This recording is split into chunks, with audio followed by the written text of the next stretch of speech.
Je n'ai pas de chien ni de chat. Je ne les supporte pas, c'est physiologique. Des allergies à leurs poils. L'idée de posséder des animaux de compagnie ne m'a jamais effleuré.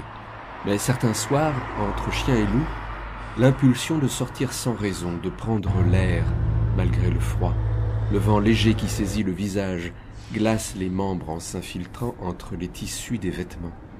Je comprends ce besoin de sortir sans raison, promener le chien, faire quelques pas, profiter de ce prétexte de l'animal à ses côtés pour sortir. Cette respiration nécessaire que rien ne justifie vraiment. Je fais quelques pas, mon appareil à la main. En vacances, j'irai voir la mer. Ici, à Paris, ce sont les voies de la gare de l'Est, les arrivées et les départs des trains dans la lumière du jour qui tombe. Prendre quelques images, croiser des gens pressés de rentrer chez eux ou d'en partir, les feux vacillants des véhicules, leurs traînées lumineuses jaunes et blanches.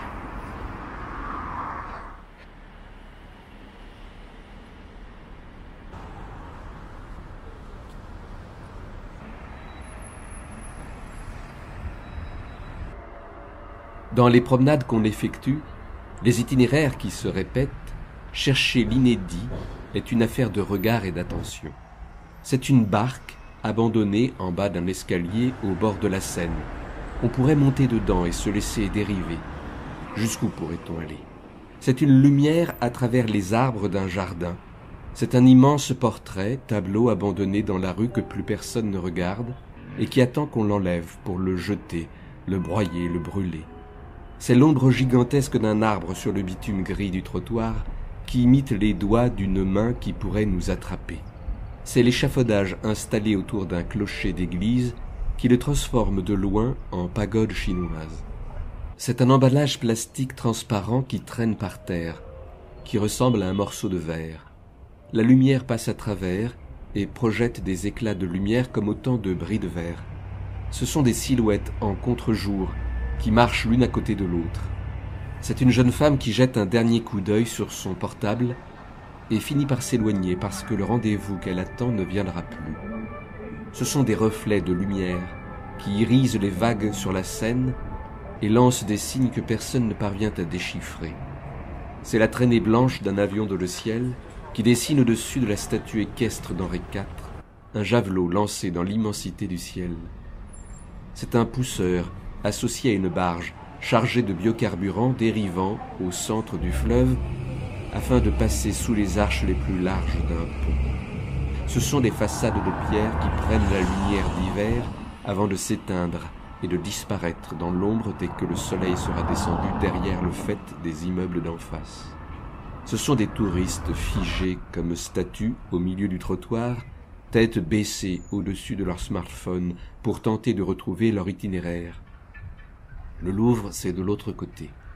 Ce sont les retrouvailles de vieilles amies d'université qui se retrouvent une fois par an pour déjeuner ensemble, leur rire sonore à cause de l'alcool bu au cours du repas. C'est le tournage d'un film à grand budget sur les quais de Seine. Tous les abords sont surveillés, personne ne doit circuler. Les préparatifs transforment la zone en décor de fin du monde. C'est une forme qu'on repère de loin au-dessus du parapet sur l'autre rive de la Seine, qui intrigue suffisamment pour qu'on fasse le tour pour vérifier qu'il s'agit bien de la reproduction d'une tortue taille réelle. C'est la lumière dorée qui recouvre tous les bâtiments d'une chaleur nouvelle, tandis que le froid s'installe sur la ville et la nuit à venir. C'est tout ce que tu observes, mais également tout ce que tu ne vois pas.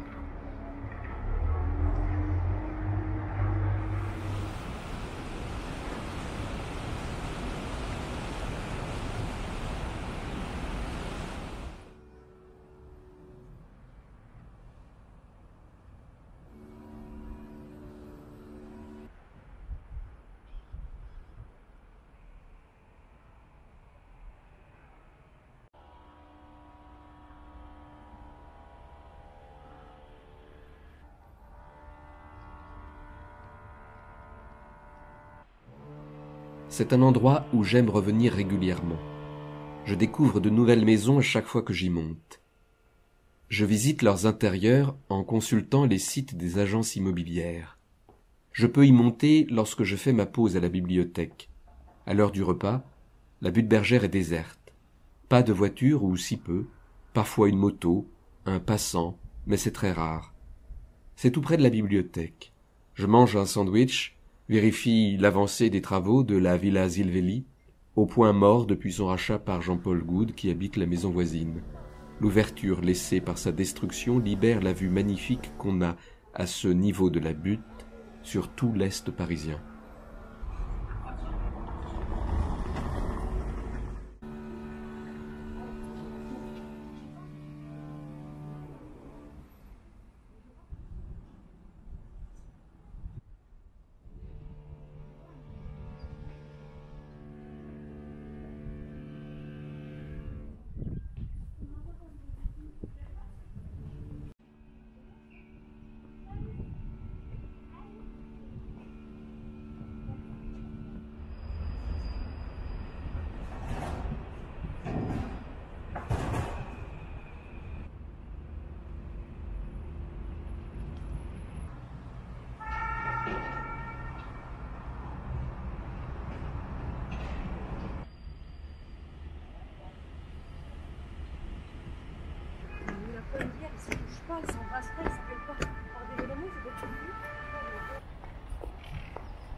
Dans la succession des images, bribes de paroles des inconnus que je croise sur mon chemin. Les gens se disent des choses banales, seules leurs voix retiennent mon attention, leurs grains. Je remonte le temps. Les arbres aux branches nues se détachent dans le bleu du ciel. Une grande partie d'entre elles sont blanchies. On dirait qu'un feu, après les avoir calcinées, a laissé sa cendre grisée virant au blanc dans le froid. Il s'agit de la fiente des cormorans qui y nichent. Je ne sais pas si je suis le soleil, si le soleil me suit. Les folies de la Villette portent bien leur nom. L'inhabité est plus grand et visible que l'habitacle. J'essaie d'apparaître et de disparaître dans ce paysage, son architecture. L'escalier en colimaçon grimpe jusqu'au ciel. Il ne sert à rien qu'à vérifier son vertige. Le temps se rend. En rentrant le soir à la maison, j'apprends qu'Adrien Fensilber, l'architecte de la Cité des Sciences, est mort le jour même.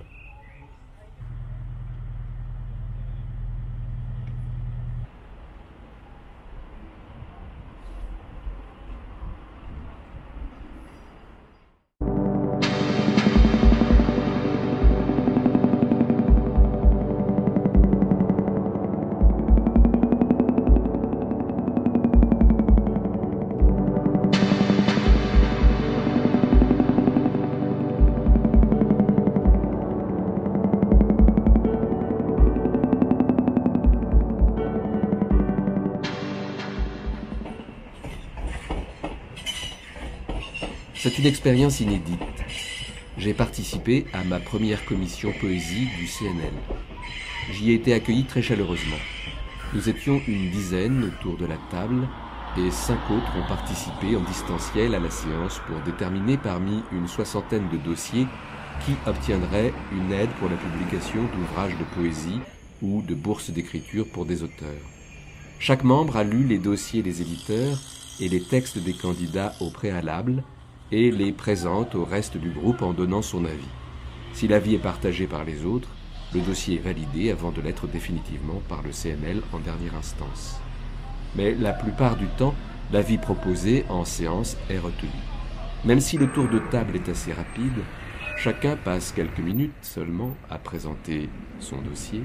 Les avis sont argumentés, discutés, et c'est à la majorité qu'ils sont acceptés ou rejetés.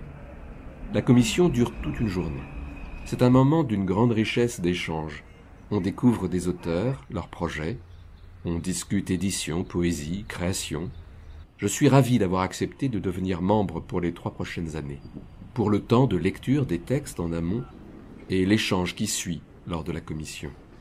Comme dans les ateliers d'écriture, c'est une autre manière d'aborder en creux son propre travail d'écriture.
Lors de notre promenade dominicale avec Caroline, nous traversons deux espaces qui sont au cœur du roman que j'écris depuis plusieurs mois. Rien que les heures. Sur le tracé de la ligne méridienne. Deux étapes du parcours, le parc Montsouris et la cité universitaire. Un homme traverse Paris du nord au sud en suivant à la lettre les indications qu'on lui fait parvenir, accompagnées de notes vocales décrivant des scènes se déroulant au même instant dans différents endroits du monde. L'accumulation de ces situations qu'il écoute en flot continu sur les écouteurs de son téléphone forme une constellation d'instants suspendus, d'arrêts sur image, qui accompagne sa traversée de la ville d'un bout à l'autre, d'un jour à l'autre. La structure du récit alterne entre deux séries de 60 chapitres, la description étape par étape de la traversée de Paris par cet homme et les notes vocales qu'une inconnue lui envoie, heure par heure, décrivant en l'espace d'un instant différents endroits du monde au quotidien. S'entendre dire, au niveau de la sortie du parc Montsouris, ici c'est l'endroit de la scène des retrouvailles, et dans le parc de la cité universitaire, c'est la fin du roman. Sentir l'issue proche.